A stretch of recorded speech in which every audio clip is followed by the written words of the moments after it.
नमस्कार, good evening, सत श्री अकाल। मजाक मजाक में सब आ गए, हम भी आ गए। बड़ा अच्छा लग रहा है, सब एकदम नहाए धोए तैयार बैठे छिले हुए अंडे की तरह।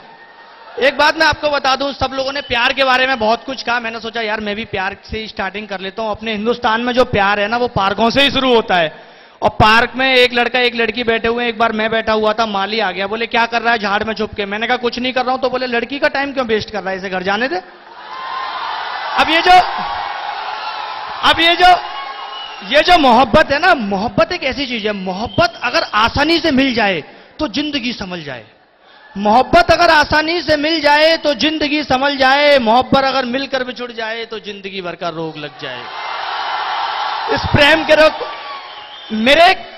मेरे एक दोस्त है, पड़ोस में रहते हैं, दुर्गा साहब। एकदम लीचड़ किस्म के इंसान है। इतने सुनो तो मेरी बात, इतने से पैदा हुए थे, उनके बाप ने उन्हें रुआबजा की बोतल में रखा था, स्विमिंग पूल समझ के ऐसे ऐसे तैरते रहते थे।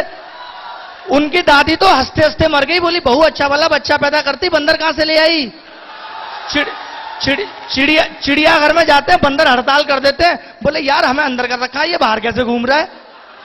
मैंने दुर्गा साहब से पूछ लिया, मैंने कहा दुर्गा साहब आपके कितने बहन भाई हैं। बोले मैं अकेला हूं। मैंने कहा ये कैसे। बोले यार मैं घर से बाहर खेलने ही नहीं जाता था। समझ में आ गया ना। अब दुर्गा, और सुनो तो दुर्गा साहब के 8-8 बच्चे, एक ही कमरा है। उनकी बीवी रात को चिल्लाती हैं, बोले बेटा सो जा, तेरे बाप को सुबह ऑफिस जाना है।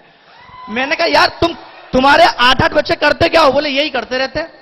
मैंने कहा यार एक बात बताओ, तुम्हारे घर में एक ही कमरा है, पता है इनके बच्चे कैसे सोते हैं। बेड के ऊपर बेड के ऊपर बेड के ऊपर बेड लगा के सोते हैं। नीचे वाला बच्चा सुबह मां को कह रहा होता है, मां मैं आज स्कूल नहीं जाऊंगा, रात भर बारिश होती रही है। और दुर्गा, अब एक बात बताओ, देखो मेरी बात सुनो।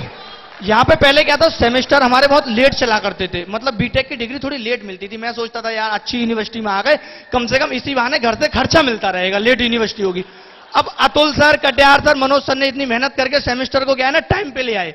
अब तो बड़ी दिक्कत है भाई, बीटेक वाले इंजीनियर ऐसे ही घूम रहे हैं, ट्रेनों में मिल जाते हैं। सीएस के 5 इंजीनियर चढ़े, बोले भाई साहब 5 रुपए में 2 गाने डलवाओगे। ये हालत हो गई इंजीनियर्स की। तो इसलिए मैं तो कहता हूं भाई, पढ़े लिख के क्या करना है, आखिर एक दिन सबको मरना है। 4 दिन हंसी खुशी से झीलो, अगले जन्म में फिर नर्सरी से पढ़ना है। और अब तो मेरी बात तो सुनो, अब तो नर्सरी भी नहीं रहेगी। पहले जब आप लोग पढ़े होगे तो फर्स्ट क्लास से पढ़े, फिर केजी, एलकेजी, यूकेजी, नर्सरी। अब क्या होगा, प्री बर्सरी। बच्चा जन्म से पहले ही पढ़ के आ रहा है, मां के पेट से ही एबीसीडी सीख के आ रहा है। अल्ट्रासाउंड से पढ़ाई हो रही है, बोले बेटा पढ़ो। ए बी, गुप्ता जी का बेटा पेट में 3 महीने का, ए से जेड तक सुनाता है। आपका बच्चा कल परसों में बाहर आने वाला है, ए से सी तक नहीं सुना पा रहा है, कैसे पढ़ेगा। अब क्या है ना, मां भी चिंता कर रही है, बोली यार मेरा बच्चा कैसे पढ़ पाएगा। अब जब बच्चे में आप पेट में इतना ज्यादा लोड डालोगे तो बच्चे कैसे पैदा होंगे। पहले 2.5 किलो के बच्चे पैदा होते थे, अब 100 ग्राम के पैदा हो रहे हैं बच्चे। मां पर्स में ही लिए घूमती है, आपका सोनू नहीं दिख रहा, बोले सोनू पर्स में। और दुर्गा साहब की मैं एक और बात बताऊं, इनका कोई बिजनेस तो था नहीं, इन्होंने क्या किया, डॉक्टरी सीख ली और दुकान खोल ली। अब डॉक्टरी की दुकान इतनी चलती नहीं थी, इन्होंने एक साइड में पेट्रोल की भी खोल दी। एक बार रात में बुढ़िया आई, बोले मुझे बुखार हो गया, इन्होंने पेट्रोल से इंजेक्शन भरा और बुढ़िया में लगा दिया। अब बुढ़िया दौड़ी चली जा रही है, ट्रैक्टर पीछे दौड़ा है, रुकी नहीं रही, क्योंकि ट्रैक्टर डीजल पे था, बुढ़िया पेट्रोल पे थी। इस तरह का माहौल है। एक बात मैं आपको बताऊं, एक माहौल क्या था कि अभी आप एम्बुलेंस को फोन करो, 1 घंटे 2 घंटे 4 घंटे नहीं आएगी। आप पिज्जा को फोन करो 10 मिनट में आ जाएगा। एक विधवा पेंशन के लिए घूम रही है, उसे नहीं मिलेगी। अब मैंने भी देखा, बजट आया तो बजट में जरूरत की सारी चीजों के रेट बढ़ा दिए गए, लेकिन जो दारू का रेट था वो कम कर दिया गया, क्योंकि दारू पे गवर्नमेंट को सबसे ज्यादा रेवेन्यू मिलता है। और इस रेवेन्यू के चक्कर में एक दिन दारू कंपलसरी कर दी जाएगी, जो नहीं पिएगा उसे पुलिस उठा के ले जाएगी। अब सोचो ऐसा माहौल में क्या होगा। 2 सहेलियां आपस में बात कर रही हैं, और अंकिता कैसी है, बोली मैं तो टुन्नू, तू बता, बोली मैं भी टाइट हूं। ऐसा माहौल आ जाएगा। अब सोचो ऐसे माहौल में जो लोग मौसम्मी का जूस पिएंगे, उन्हें लोग कितनी गंदी नजर से देखेंगे। बोले छी मौसम्मी का जूस पीता है, मर जाएगा एक दिन मौसम्मी का जूस पी पी के, बीबी बच्चे अनाथ हो जाएंगे तेरे। अब ऐसा मौसम्मी का जूस पीने वाला आदमी सही में मर गया।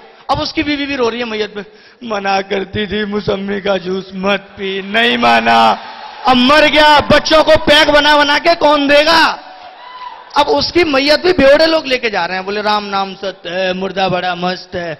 अब 2 बाइक वाले आए, वो भी टूनते, उन्होंने टक्कर मार दी, मुर्दा बेचारा नीचे गिर गया। सब लोग बोले मारो मारो, बोले काहे को मारो, जो आदमी गिरा है वो तो कुछ बोल नहीं रहा है। तो और दुर्गा साहब की एक और आदत तो पता है, इन्होंने भैंस को मोबाइल खिला दिया। मैंने कहा मोबाइल क्यों खिला दिया? बोले यार जब दूध देना होता है तो मिस कॉल मार देती है। इनके बच्चे को मैंने सुबह देखा भैंस को दूध पिला रहे हैं। मैंने यार भैंस को दूध क्यों पिला रहे हो? बोले पतला दिया था, मैंने सोचा एक चक्कर और लगवा लूं। मैंने कहा यार तीसरा मत लगवाइए वरना दही देने लगेगी।